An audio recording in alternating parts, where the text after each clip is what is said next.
Hey everybody, welcome back to the channel. I hope you're having a wonderful day today. We are going to be circling back to the Catalina Conservancy topic for the day, as we've seen a little bit of movement on that front. And to do that today, to walk us through it, we've brought back the Legislative Director for CRPA, Rick Travis. Rick, thank you for being with us today.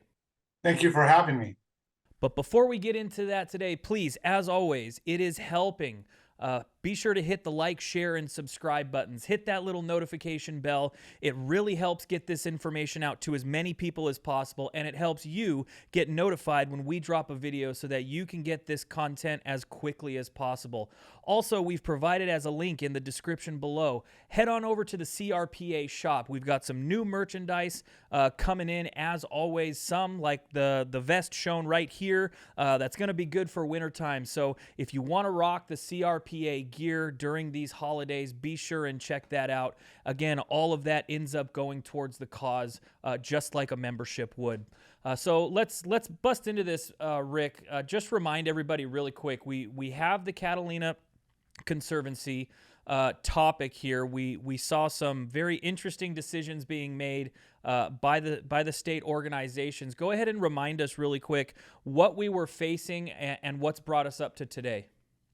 Yeah, brief background. Back almost 100 years ago, the Wrigley family, Wrigley Spearmint Gum, Wrigley Products, had purchased Catalina Island. During that time, it brought several different wildlife animals, from bison to deer, wild pig, some goats and different things to the island. They were used as movie props, let go. It became part of the island's ecosystem. Over time, they culled down the herd of bison to about 150, 160 animals, give or take 20 to 25, depending on the season, what's going on with them. And then they had eradicated both the goats and the pigs a few years back. And during this time period of like about the last 40 years, there has been a concern about some of the flora, being the plant life on the island. Some of it's very unique and specific to the island, being wiped out or eradicated. And various arguments on that subject matter, Kevin, that range from, as climate changes, we're going to lose some plants. This isn't the first time that that's happened in the annals of human history, as well as global history. So it's not just a human interaction problem. And then there's also the issue of the introduction of the deer and removing the deer, and whether, we use terms in this space, Kevin, that take away the personality of both the ecosystem and the animals, in my opinion. It's one thing to talk about the removal of mule deer on Catalina versus, hey, we're eradicating an invasive species, or even worse, some of the rhetoric that's been used by those that want to see the deer gone, calling them a pest. I think most people, unfortunately, think about pests as being like insects, rats, things of that nature. And that's not really fair to the wildlife that's out there. What had happened was, like I said in the last video, there was a plan to bring a company called White Buffalo in from Connecticut. They would be using AR-15s from helicopters, which is a method that's been used throughout North America to be able to cull different types of wildlife species. One of the big issues for me is the wonton waste issue, which is the legal definition of just leaving the meat and the carcass of the animal out in the wild and not using, because that's a precious resource. And so really kind of wanted to focus on that. What we have done is CRPA itself initially got into this window about 4 years ago when there were some reports of alleged cullings. They're still alleged. We've never been able to prove one way or the other. We just have some eyewitness accounts of what they've said. We were able to move forward from that and continue to watch and monitor, like we do on a whole host of subjects statewide. And then this came to a head because the Conservancy made a move then the fall of 2024 that they would eradicate all the deer. At that number, they were quoting a population of 2,000 plus deer on it. We quickly mobilized different groups through the California Hunting and Conservation Coalition, of which the California Rifle Pistol Association is a leader among, and helped to pull that group of different non-governmental organizations, also known as NGOs, statewide, to say this isn't the way to handle this situation. We ended up aligning with a group of people from the island, from Avalon itself, on this issue, which has now formed an alliance to stop the slaughter of these deers that has over 10,000 people that have signed petitions, who have showed up to meetings, who have protested, who are working together. We have people from the local humane societies and different shelters for animals and things like that that don't normally align with the hunting community, and say, yeah, and our proposal is a plan that would, over 5 years, use science, not emotion, to look at this situation with a win-win-win proposition that was put forward by one of our partners. Let's talk about that for a second. So you have the California Hunting and Conservation Coalition. I know that you personally were a big part in forming that, and it's been operating pretty well for the last several years. What kind of impact does CRPA and the coalition have? Because we have definitely seen a huge groundswell of movement from the people, specifically on Avalon. What is the part that those NGOs actually played in creating that swell? Well, that's an excellent question, Kevin. We formed that coalition because for any one organization to have a full-scale biology department, a full-scale, land management department, and the list goes on when you're working out in open spaces and wildlife, is cost prohibitive. You can't do it and do all the other things we wanted to do. But the idea was we have different biological specialists in all the different NGOs, including us. We have one.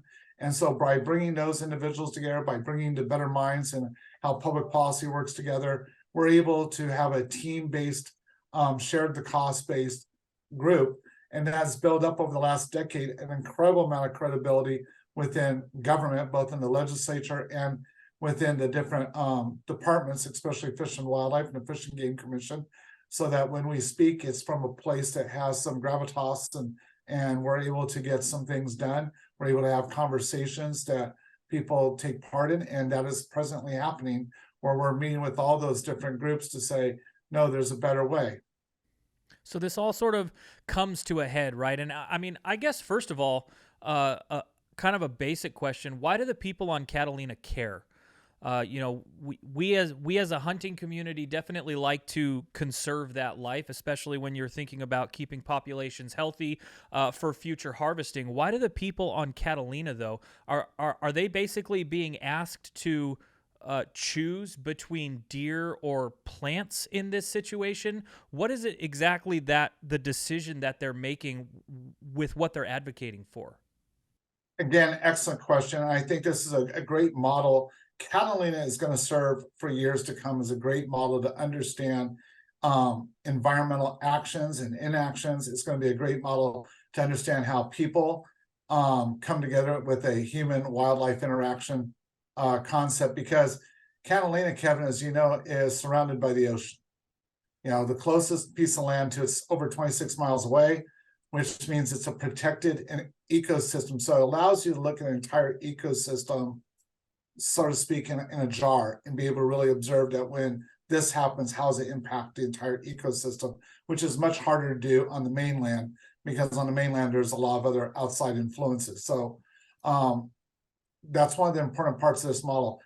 To get down to the specifics, specifically, we are able to look at people who they just want to save the deer on Catalina because it's been a part of generations of people that have lived there.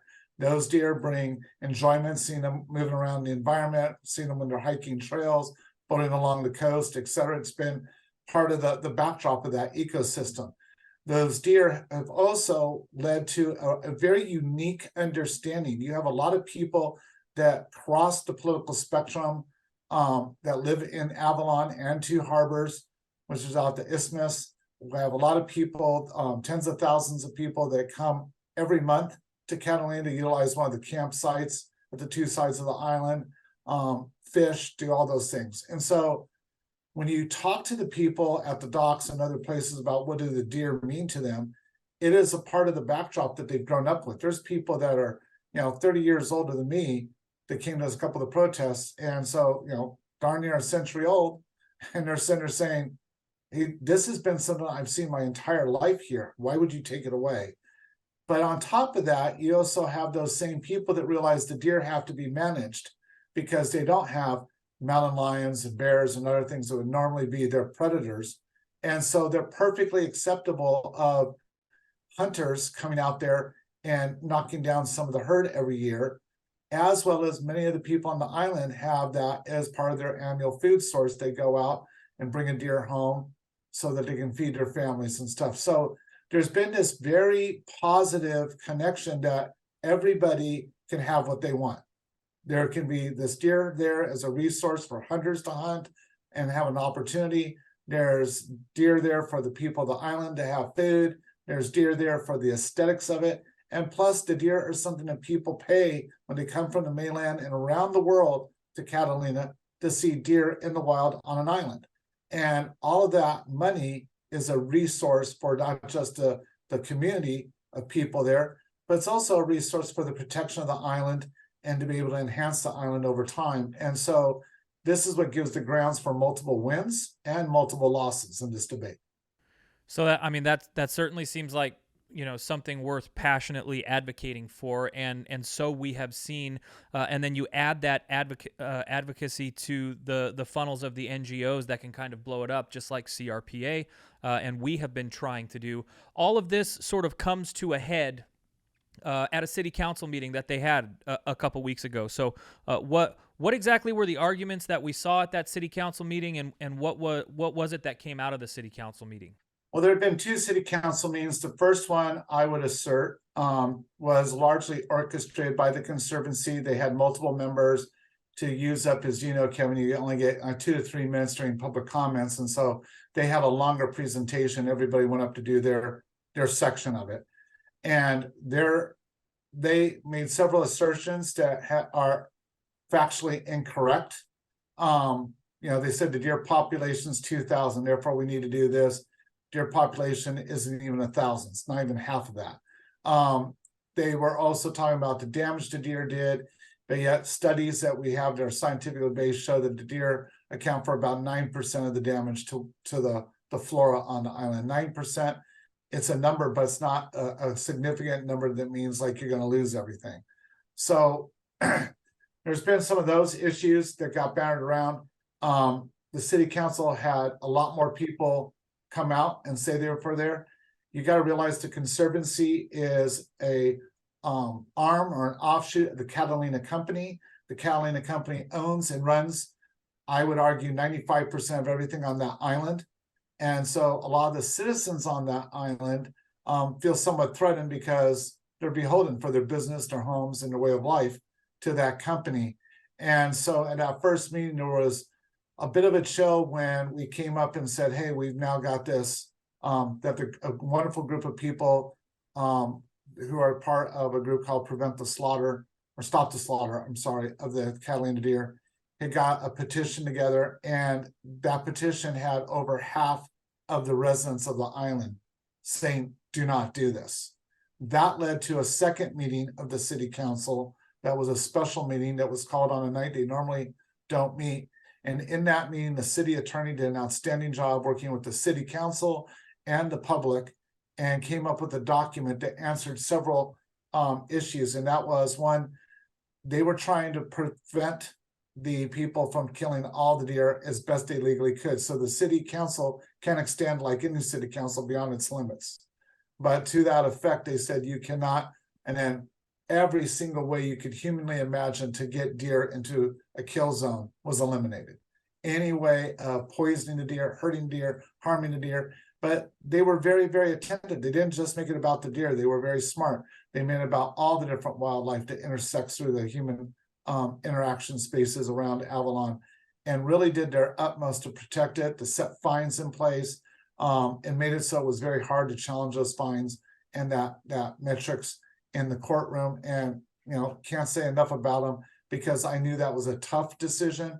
The city council members all testified of how tough and how threatened some of them felt in making those decisions. And so it was very, very positive. To me, it was a very, very big win. It shows where a group of people can come together and push back against bigger corporations and government. for someone they believe in. We have been working with them. Our legal team from Michelle and Associates has been working with them, and we're going to continue to do so. We have upcoming meetings that will be coming up at the Game Commission where people are going to go in public comments and testify here in a few weeks. This fight is far from over, but we've got a victory on part of the island, and we're going to continue to extend that victory and ask for the basics. And those basics are really simple, Kevin, for anybody to understand. We're asking for a 5-year study plan where we have cordoned areas off of where there are protected plants.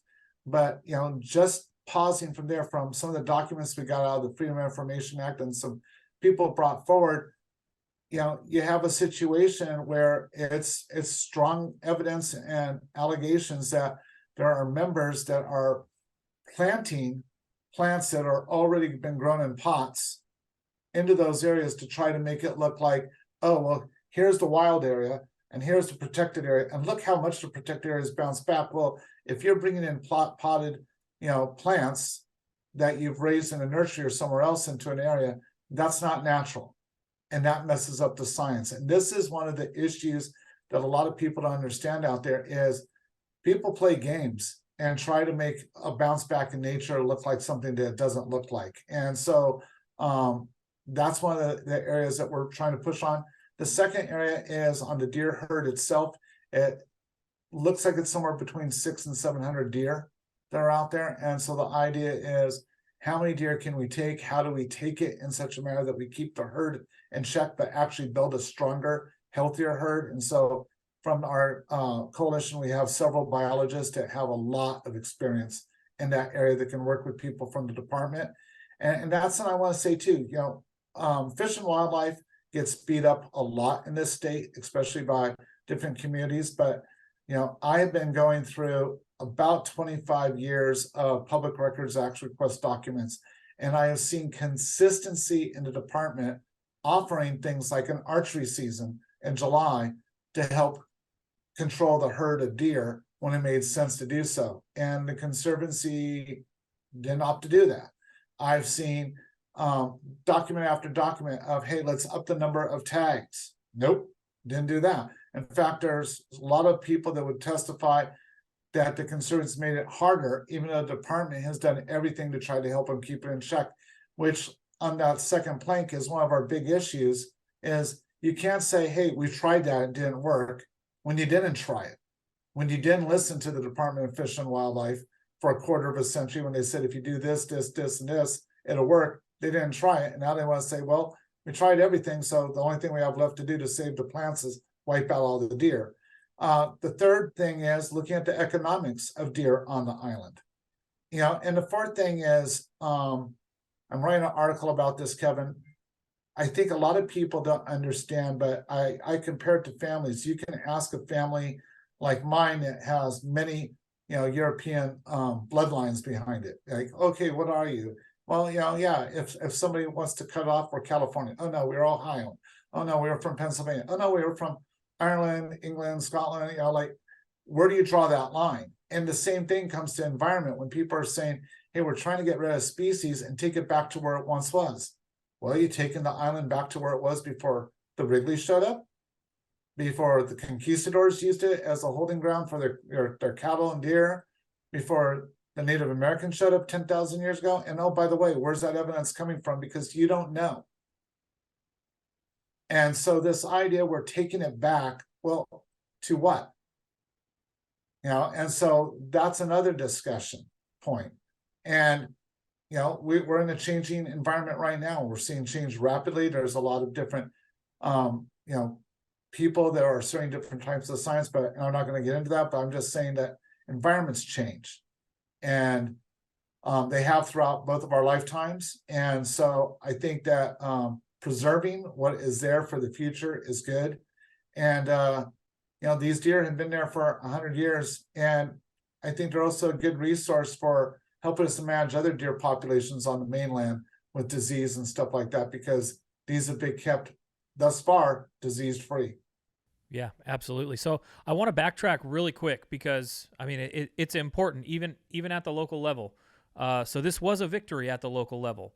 You know, the people were heard, and the city council ended up making the decision that they were gonna make it not possible to completely cull the deer population on Catalina. But you've also sort of alluded to, which I'm curious, based on my own experience, and what I'm thinking of my own experience is dealing with the fair boards with the battle for gun shows.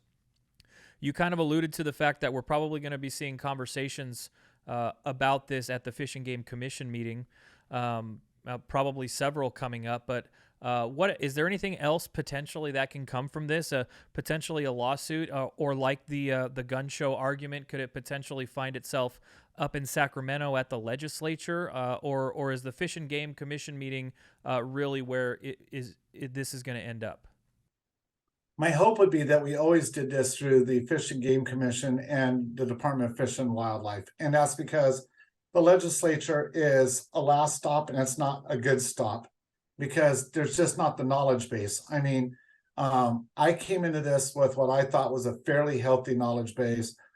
In the last decade alone, I can't tell you how many books I've read. I mean, you used to tease me about the number of books I sometimes had on my desk, Kevin. And going through the books, talking to professors, visiting people, at the different Cal Poly campuses, and some of the other, going to, the Western Association of Fish and Wildlife Agencies and the American one, over and over to these conferences. It's like humbling. Every time you go, you're like, wow, I thought I knew that. And now you get like another layer, another depth. The other part I think that's very important for people to understand in this is it's not just these public outings, Kevin. I think a lot of our members in the public think, oh, well, we saw them at this thing, like at a fair board meeting or like at a game commission meeting. But for every one of those meetings, there's probably a dozen to a dozen and a half in-person meetings or Zoom meetings or other meetings that are taking place to try to move the needle in a positive direction. And I think one of the biggest things I'm proud of CRPA and the coalition we built is we're looking for a solution that is a win for everybody. It's a win for the plants on the island. It's a win for the people on the island. It's a win for all the people to go and visit it. It's a win for the deer. It's a win for the hunters. It's a win for everybody. And the reality is, and we've even seen, like I said, groups that normally don't play well together come together and say, yes, a multiple win is possible, and not only possible, but palatable to everybody at the table. And so that's what we're really pushing on, is trying to create those, because this model could be used and replicated, not just here in California, but across the nation. Well, yeah, it's definitely got to be something to said about groups that don't normally get along being united over a specific issue like this. Obviously, CRPA and the coalition as a whole, and I'm sure the citizens on Catalina are going to continue fighting for this as it continues to move through the processes of our government. Rick, any final thoughts on this? Yeah, I just want to do a shout out to the people on Stop the Slaughter. They have been amazing to work with. Welcomed us with open arms. We've been able to have really good, in-depth, ongoing conversations, and it is an incredible team of people that have been assembled. Absolutely. Well, hey, I want to thank you for taking the time, for being with us here today. Keep going and getting them, man. For real, we got to see some of this stuff conserved here in California. Really appreciate what you're doing, and I appreciate you being with us today. Thank you. And if you like these videos and content like this, again, please be sure to hit the like, share, and subscribe buttons. Leave a comment for us down in the comment section just to get the algorithms going. Also, hit the notification bell. It'll help you get a notification when we drop these videos so that you can get it as quickly as possible. I want to thank you guys again, and we'll see you on the next one.